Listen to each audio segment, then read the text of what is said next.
আসসালামু আলাইকুম রহমতুল্লাহ। আমি আপনাদের আব্দুল কাদের। আমার হাতে দেখছেন কার্কলিফ গ্রাউন্ড চেরি, যার বাংলা নাম ট্যাপারি বা তিল বেগুন, যা আমাদের কাছে ফটকা গাছ নামে পরিচিত।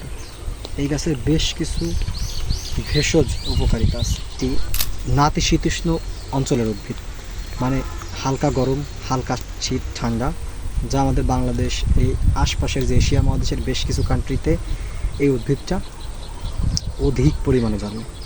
আমাদের গ্রামগঞ্জের ফসলি জমিতে জমির আইলে এবং বিভিন্ন পতিত জমিতে এই উদ্ভিদের আনাগোনা আমরা দেখতে পাই।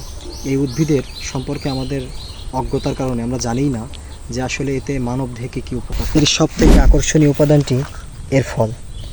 দেখছেন এই যে ফল, এই ফল কাঁচা অবস্থায় অনেক বিষাক্ত পদার্থ থাকতে পারে, এমনকি এর গাছের ডগা এবং পাতাতেও বিষাক্ত পদার্থ থাকতে পারে।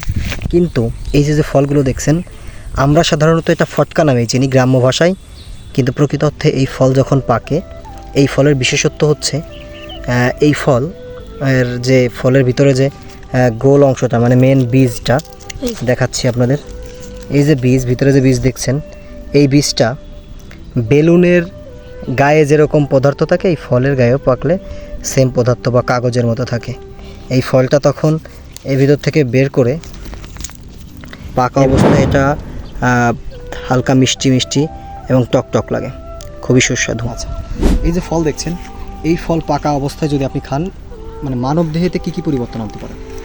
এটা হবে আমাদের শরীরে ভিটামিন সি, ভিটামিন এ এবং অ্যান্টিঅক্সিডেন্ট বৃদ্ধিতে সহায়তা করতে পারে, হজম শক্তি বাড়াতে পারে, শরীরের সাধারণ কিছু ব্যথা দূরীভূত করতে পারে, সর্দি এবং কাশিজনিত সমস্যাটা ব্যবহার করতে পারে, রোগ প্রতিরোধ ক্ষমতা বাড়াতে পারে, এবং কিছু কিছু গবেষণায় এটাও দেখা গেছে যে লিভারজনিত বিভিন্ন সমস্যারও সমাধান করতে পারে এই ফল। মানব কল্যাণে নিহিত নেই এমন কোনো উদ্ভিদ নেই। তো কৃত্রিমতা উপেক্ষা করুন, প্রাকৃতিক জীবন শুরু করুন।